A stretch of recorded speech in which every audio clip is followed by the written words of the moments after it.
Es geht heute um Trommeln.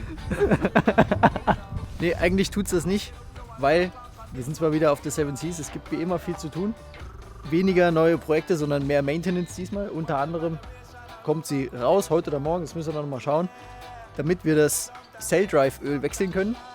Und wir müssen natürlich auch mal schauen, was das Coppercoat so macht. Das ist nämlich jetzt seit 1,5 Jahren. Seit Oktober 2019 sitzt sie ja jetzt ununterbrochen im Wasser und wir müssen einfach mal das Unterwasserschiff checken und auch mal schauen, wie das Coppercoat so funktioniert.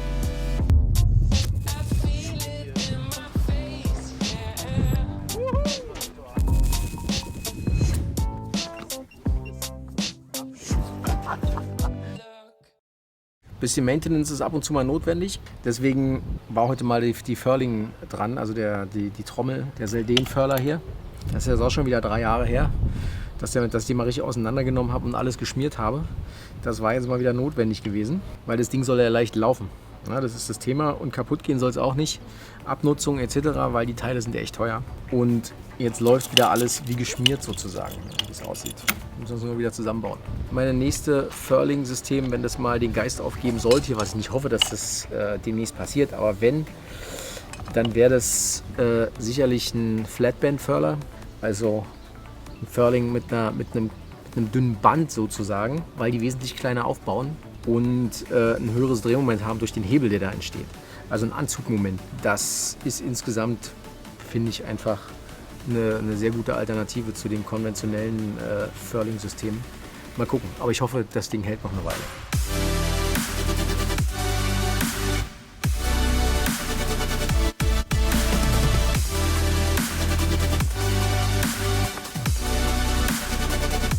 So, der Kran ist ready. Wir fahren jetzt einmal darüber und dann wird sie rausgehoben, die Seven Seas. Und ich bin sehr gespannt, wie das Unterwasserschiff jetzt aussieht nach 1,5 Jahren. Ja. So, dann schmeißen wir mal die Maschine an. Also, ist ja nichts mit Anschmeißen. Ne? Wir haben ja keinen Leerlauf oder sowas. Es geht ja gleich los. Es wird auf alle Fälle spannend, hier rauszukommen, weil wir relativ wenig Platz zwischen den Dalben haben und beim Reinfahren schon irgendwie nur noch zu jeder Seite so viel Platz hatten. Ich habe an der Seite Fenderleinen montiert als Scheuerleiste sozusagen, weil wir keine Scheuerleisten haben. Und die sind halt auch irgendwie so dick. Jetzt müssen wir mal gucken, ob wir hier überhaupt wieder rauskommen. Weil es ein bisschen breiter geworden sind.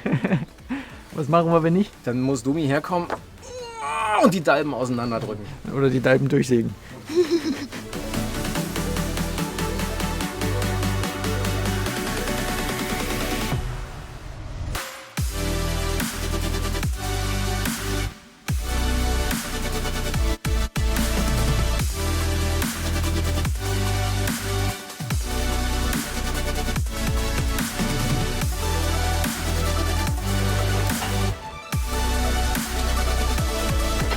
Muss mal gucken, wie viel Wasser hier drin ist. Das hat manchmal beim Rückwärtsfahren kam so ein ganz kleines bisschen so ein Ölfilm, so ganz leicht. Ja. Es kann sein, dass die Simmeringe nicht mehr in Ordnung sind und wenn der dann so ein bisschen, dann kommt ein Tropfen raus irgendwie. Da müssen wir mal gucken. Es funktioniert ja hervorragend, ne, wie man sieht. Nur an den Stellen, wo kein Coppercoat drauf ist, da bilden sich natürlich Pocken und so weiter. Also wie zum Beispiel teilweise unterm Kiel, da hatten wir das nicht richtig drauf gekriegt, weil es halt da drauf gestanden hat. Und da war keine Zeit mehr. Das sind aber nur kleine Stellen.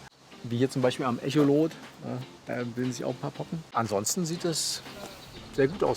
Es ist nur ein bisschen Schleim drauf. Das ist aber völlig normal. Das soll so sein. Das ist auch was man so 1- bis 2-mal im Jahr, wenn es warm ist, kann man mal runtertauchen und das abmachen, wenn das Boot im Wasser liegt. Also mit einem Schwamm einfach schön abbürsten so ein bisschen. Weil ist ja nichts Hartes dran. Funktioniert ja, ist ja nur weiches Zeug, so Schleimgebilde. So, hier unten sieht man, dass da eine kleine Schere im Wege war. Wir sind letztes Jahr in Schweden so ganz leicht beim ganz langsamen Ranfahren an so eine Schere auf so ein flaches Teil so ein bisschen aufgesessen. Und da sieht man, dass hier quasi das so ein bisschen die Beschichtung ab ist. Aber nicht schlimm. Ist nicht schlimm.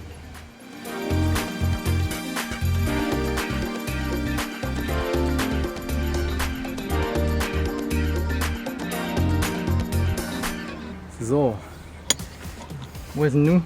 kannst du mal unten gegendrücken? Jetzt gucken wir mal, dass wir hier das aufkriegen.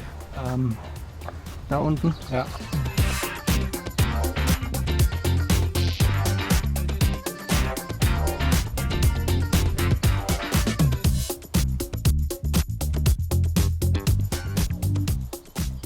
Gutes Wetter dieses Jahr im Frühling. Ne?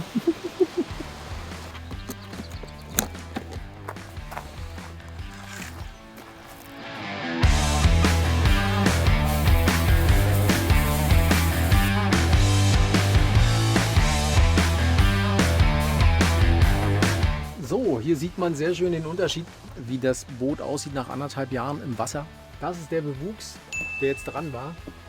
Bisschen Schleim, Nicht viel. das ist getrockneter Schleim quasi. Ja.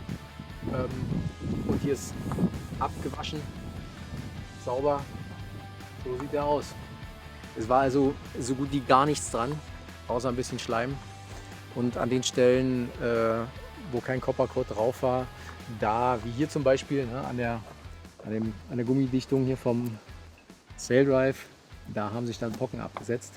Das ist normal, auch gar nicht schlimm. Und ansonsten sieht es super aus. Nach 1,5 Jahren hätte ich so nicht erwartet. Nicht eine einzige Pocke dran. Wir haben natürlich hier auch nicht so wahnsinnig viel Bewuchsdruck wie jetzt in der Karibik zum Beispiel, also im warmen Wasser. Das macht auch nochmal was aus. Da wird man dann wahrscheinlich, schätze ich mal, jeden Monat einmal unten mal was sauber machen müssen, was ja auch noch wenig ist. Hier ist halt wenig Bewuchsdruck, deswegen, also nicht so viel. Deswegen ist hier auch sehr wenig dran. Aber es funktioniert einwandfrei.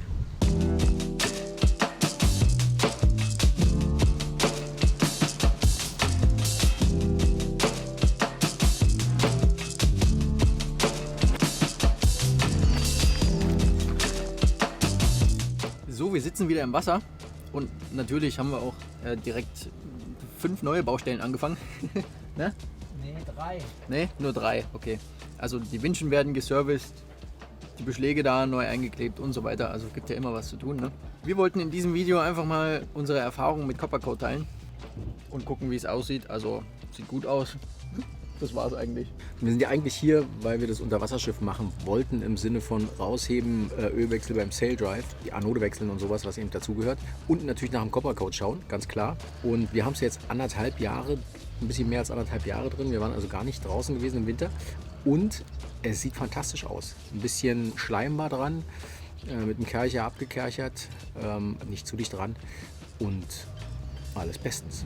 Ein großes Thema bei den Antifoulings ist ja quasi die Umweltverträglichkeit. Normale Antifoulings wie selbstpolierende oder auch Hart-Antifoulings, die tragen ja grundsätzlich ständig Biozide ins Wasser ein, die werden dort ausgelöst. Und da ist natürlich die Frage, was ist denn dann eigentlich an Coppercoat besser? Die Fragen zur Umweltverträglichkeit, wo jetzt die Unterschiede sind zu normalen Antifoulings, die kamen auch schon in den Kommentaren in den 2 Videos, die wir bisher über Coppercoat gemacht haben. Zu dem Thema gibt es eine ganz interessante Studie aus England. Ja, da wurden verschiedene Antifoulings ins Wasser gehalten, ins Tidenrevier auf 1 Meter Tiefe, war da für 5 Jahre.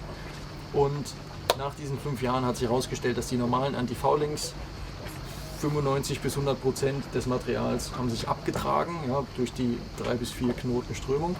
Und Coppercoat war noch zu 96% vorhanden.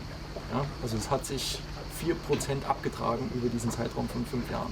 Das heißt, das Material, was bei Coppercoat über diesen Zeitraum ins Wasser getragen wird, ist viel, viel geringer als bei normalen Antifoulings. Wenn man Coppercoat richtig behandelt, dann hält es 10 bis 15 Jahre circa, also wesentlich länger als ein normales Antifouling und hat damit natürlich auch einen wesentlich geringeren Eintrag an Kupfer. Natürlich ist es auch biozidhaltig, ne? Also kupferhaltig, ganz klar. Aber die Menge an Kupfer, die durch Coppercoat ins Wasser gelangt, ist halt viel geringer als wie bei einem normalen Antifouling. Und das Kupfer ist ja in Epoxy eingebunden, also in Epoxidharz, der ja eigentlich nicht abgetragen wird. Man soll ja alle 3 bis 5 Jahre das mal leicht anschleifen. Das macht man ja an Land. Das heißt, man saugt das ja dann auch ab. Also es kommt gar nicht dazu, dass dieses Trägermaterial dann ins Wasser gelangt. Im Gegensatz zu allen anderen Antifoulings oder vielen anderen Antifoulings, selbstpolierendes beispielsweise, das ist ja darauf ausgelegt, dass es sich abpoliert und diese ganzen Mikropartikel oder Nanopartikel, die da drin sind, dieses ganze Trägermaterial, das landet halt alles im Wasser. Und das ist halt auch ein zusätzliches, ziemlich großes Problem. Dazu kommt ja, in normalen Antifoulings gibt es auch noch andere Biozide, das sind nicht nur Kupfer oder Kupferverbindungen, und bei Coppercoat hat man halt nur Kupfer. Der Unterwasseranstrich soll ja gegen Fouling arbeiten. der muss ja seinen Job verrichten. Und da ist eben die Frage, was ist das am wenigsten Schädliche? Und da finden wir, Coppercoat kommt da recht nah ran.